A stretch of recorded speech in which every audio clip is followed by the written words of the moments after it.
जा रहे हैं। हाँ जी, आप सबने कुछ ना कुछ सपने देखे हैं? yes. आपको विश्वास है कि आपके सारे सपने पूरे हो जाएंगे? yes. यदि आपके सपने पूरे ना हो तो आप ऐसी स्थिति में क्या करेंगे? हाँ जी, घबरो। हम उदास हो जाएंगे और रोएंगे। ये उदास हो जाएगा और रोएगा। क्या सारे बच्चे इससे सहमत हो? क्या होगा? हाँ जी, नहीं मैम, हम घबराएंगे नहीं। घबराएंगे नहीं। Very good. जिंदगी में मनुष्य को बहुत सारे उसने सपने देखे होते हैं, पर कोई जरूरी नहीं है बेटा हमारे सारे सपने पूरे हो जाएं। ऐसे में हमें घबराना नहीं चाहिए, हमें उस कविता का सामना करना चाहिए, हमें उस मुसीबतों का सामना करना चाहिए। इसी से संबंधित आज हमारी पाठ प्रथम का कविता का शीर्षक है जीवन नहीं मरा करता है। जीवन नहीं, टेक आउट योर बुक्स, मरा करता है। इसके कवि गोपाल दास नीरज, जो अपने समय के बेटा महान कवि, ये कवि आशावादी कवि, इन्होंने अपनी कविता के माध्यम से मनुष्य को आशावादी होने के लिए प्रेरित किया। अपनी कविता के माध्यम से इन्होंने कहा कि हर मनुष्य उन लोगों पर व्यंग किया है जो छिप छिप कर अश्रु बहाते हैं, जो रोते हैं और क्या अपनी कमजोरी को छिपाते हैं। नहीं, हमें घबराना नहीं चाहिए, हमें हर मुसीबत का सामना करना चाहिए।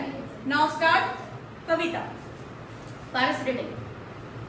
जीवन नहीं मरा करता है। छिप छिप कर अश्रु बहाने वालों, मोती व्यर्थ लुटाने वालों, कुछ सपनों के मर जाने से जीवन नहीं मरा करता है। सपना क्या है नयन सेज पर सोया हुआ आँख का पानी, और टूटना है उसका जोर जागे कच्ची नींद जवानी। गीली उम्र बनाने वालों, डूबे बिना नहाने वालों, कुछ पानी के बह जाने से सावन नहीं मरा करता। Very good. कविता के माध्यम से कवि ने स्पष्ट कर दिया, छिप छिप अश्रु बहाने वाले, शब्दार्थ अश्रु, आंसू। उसमें कहा गया कि छिप छिप कर जो लोग अश्रु बहाते हैं, आंसू बहाते हैं, वह लोग क्या करते हैं? कभी भी अश्रु, बेटा ये आपके शब्दार्थ हैं, आपको साथ साथ में ध्यान रखना चाहिए। अश्रु मीन्स पानी। कवि क्या कहते हैं कि छुप छुप अश्रु बहाने वालों, मोती किसे कहा है? आपके आंसुओं को, उसकी तुलना कवि ने मोती से की है। इतना मूल्यवान बताया आपके आंसुओं को।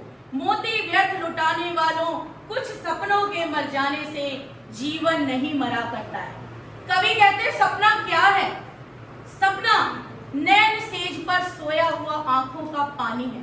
अर्थात आपने जो रात को देखा है और सुबह उठ जाना, कच्ची नींद जवानी, उसके सी तुलना कवि ने उसके साथ की है। जागी कच्ची नींद जवानी, गीली उम्र बनाने वालों, दुखी होकर सिर्फ रोने वालों के बारे में कहा है, जो गंभीरता से विचार नहीं करते कि हमारी असफलता का कारण क्या है, हम आज असफल क्यों हुए, हमारे सपने पूरे क्यों नहीं हुए। ऐसे में कवि कहते हैं कि छुप छुप रहने, अपनी गंभीरता से समस्या पर ना जाने वाले ये लोग व्यर्थ हैं, उनके आंसू व्यर्थ हैं, कुछ पानी के बह जाने से। अब यहाँ पर कवि ने प्रकृति से संबंधित कुछ उदाहरण दिए आपको सरलता से समझाने के लिए कि कुछ पानी के बह जाने से सावन नहीं मरा करता है, अर्थात कुछ पानी बह जाए तो सावन नहीं मरा करता है। कवि इन पंक्तियों के माध्यम से हमें आशावादी होने के लिए प्रेरित करते हैं। कवि कहते हैं हमें निराशा नहीं हो जाना चाहिए, हमें जिंदगी को समाप्त नहीं कर देना चाहिए, हमें लास्ट जब तक हमारे जीवन में सांस है तब तक हमें उसकी पूरी उम्मीद रखनी चाहिए। नेक्स्ट, माला बिखर गई तो क्या? यस। माला बिखर गई तो क्या है, खुद ही हल हो गई समस्या, आंसू गन नीलाम हुए तो समझो पूरी हुई समस्या। रूठे दिवस मनाने वालों, फटी मीट सिलाने वालों, कुछ दियों के बुझ जाने से आंगन नहीं मरा करता। Very good. कवि कहते हैं माला बिखर गई तो क्या? यदि आपने कोई माला बनाकर रखी है, अर्थात अपने सपने सोचे हुए हैं, क्या खुद ही हल हो जाएगी? किसी भी समस्या का बेटा समय उसका समाधान है, समय उसका समाधान है। कवि कहते हैं माला बिखर गई तो क्या, खुद ही हल हो जाएगी समस्या। आंसू कर नीलाम कर, समझो पूरी हुई समस्या। कवि कहते हैं यदि आपने उस आंसू को बहा दिया ना, मतलब यह नहीं है कि आपकी समस्या पूरी हो जाएगी। उसके लिए क्या करने पड़ेगी? समस्या को समझो, और जो समय है वो हर समस्या का हल हो जाता है। रूठे दिवस मनाने वालों, फटी कमीज सिलाने वालों, कोई भी आपका दिवस जो आपसे रूठ गया उसको मनाने वालों, या फटी कमीज हम देखते हैं कि कमीज फट जाए उसको हम सीलते हैं, किस आशा में सीलते हैं कि ये हमारे साथ और कुछ दिन रहे, अर्थात कुछ दियों के बुझ जाने से आंगन नहीं मरा करता है। कवि ने स्पष्ट शब्दों में कहा है कि जिंदगी में कोई हमारा प्यारा अचानक हमसे खो जाने पर भी हमारा जीवन रुकता नहीं है। समय उसकी उस समस्या का समाधान करता है, हमारी समस्याओं को कम करता है, और ऐसे ही बुझ जाने से, कुछ दिए के भी बुझ जाने से आंगन नहीं मरा करता है। नेक्स्ट। होता कुछ भी नहीं यहाँ पर, केवल जिल्द बदलती पोथी, जैसे रात उतर चांदनी, पहले सुबह धूप की धोती, वस्त्र बदलकर आने वालों, चाल बदलकर जाने वालों, चांद खिलौनों के खोने से बचपन नहीं मरा करता है। Very good. कवि कहते हैं होता कुछ नहीं यहाँ पर, इस पृथ्वी पर कुछ नहीं होता है, केवल जिल्द बदलती पोथी। आपको पहले भी बताया गया है कि यदि इंसान ने जन्म लिया है उसका मरण निश्चित है। उसकी इतना हम सब जानते हैं कि जो शरीर का नाश है पर आत्मा नाशवत नहीं है, आत्मा को जलाया नहीं जा सकता है, और आत्मा निकल करके दूसरे शरीर में प्रवेश बदलती है, सिर्फ जिल्द बदलती है। समस्याओं के सिर्फ जिल्द बदले जाते हैं, समस्या सारी जिंदगी ही रहती है। समस्याओं के तरीके बदलते हैं, समस्याओं के रूप बदलते हैं, बट समस्याएं हमारी नहीं बदलती हैं। होता वो कुछ नहीं यहाँ पर, केवल जिल्द बदलती पोथी, जैसे रात उतार चांदनी, पहने सुबह धूप की धोती।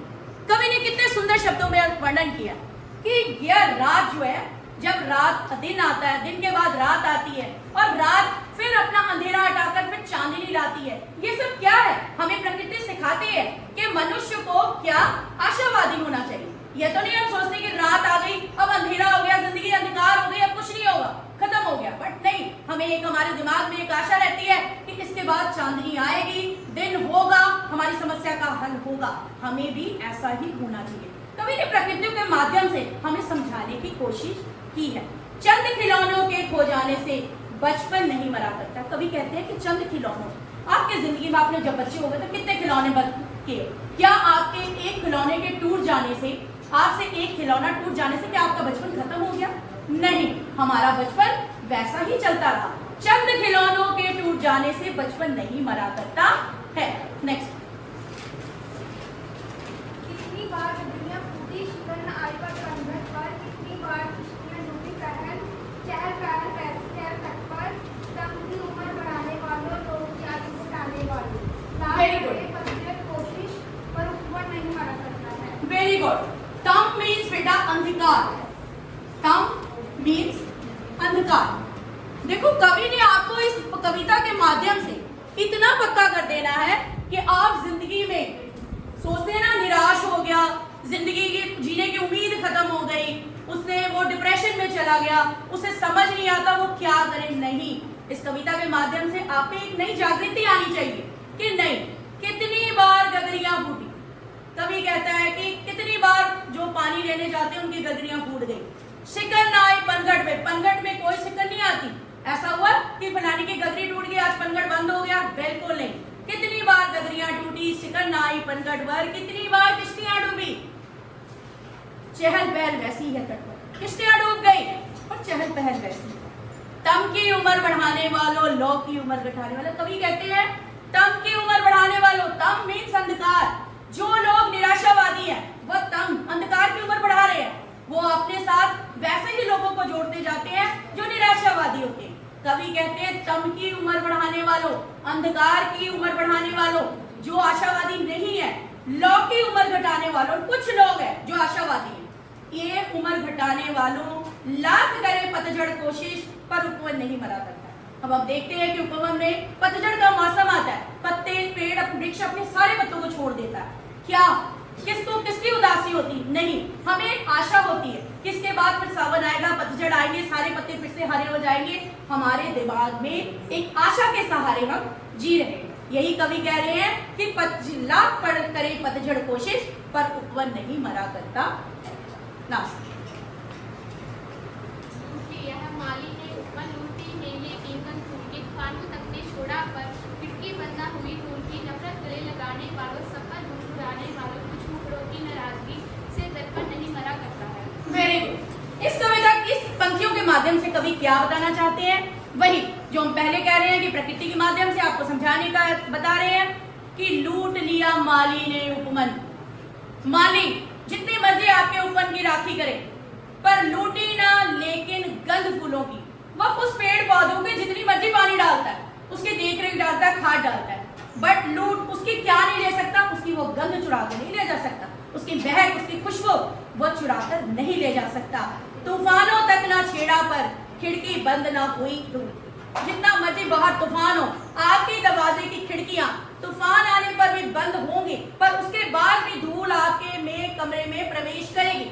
नफरत गले लगाने वालों, सब पर धूल उड़ाने वालों। यहाँ पर कवि ने क्या है, जो लोग सिर्फ नफरत को गले लगाते हैं, दूसरों पर सिर्फ उनका क्या करते हैं, उसका अपमान की बातें देखते हैं, उनमें कमजोरी देखते हैं। बेटा कुछ लोगों की आदत होती है कि वो आपके प्लस पॉइंट को कम देखते हैं, आपके जो आप निराशावादी हो, आपके जो माइनस पॉइंट है उसको वो ज्यादा उछालते हैं। यहाँ कवि ने क्या कहा है कि नफरत गले लगाने वालों, सब पर धूल उड़ाने वालों, कुछ मुखड़ों की नाराजगी से दर्पण नहीं मरा करता है।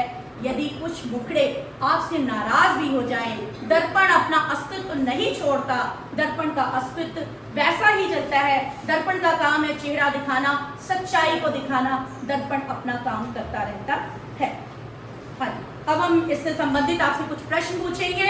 Are you ready? Yes. Lesson समझ आया? Yes. आप क्या बनोगे, आशावादी या निराशावादी? जीवन में आने वाली मुसीबतों से घबराओगे? आएंगी, पक्की मुसीबतें आएंगी? स्ट्रॉन्ग बनोगे? इस कविता को जिंदगी में याद रखोगे? हरिवंश राय बच्चन की भी बहुत सुंदर कविता थी जो इससे संबंधी, बीत गई तो बात गई। कवि कहते हैं बीत गई तो बात गई, जो बीत हो गया बच गया। हमेशा उसको याद नहीं करता, जितना याद रखोगे उतनी दुखी हो, उतने परेशान हो। हाँ जी बेटा, सबसे पहले हम बताएंगे। हाँ जी विस्मित, स्टैंड अप। हाँ जी बेटा, इस कविता के कवि का नाम? गोपालदास नीरज। Very good. सपनों के महक।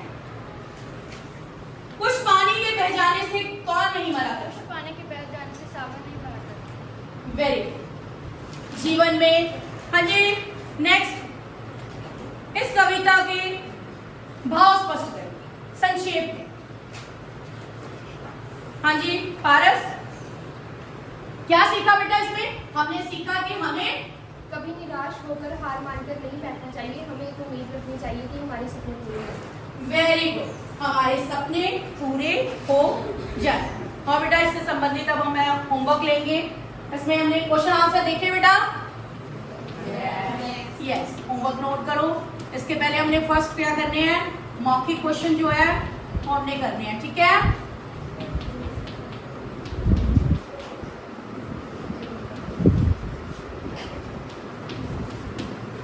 हाँ जी बेटा, इससे संबंधित किसी बच्चे को कोई प्रॉब्लम लेसन से रिगार्डिंग? हाँ जी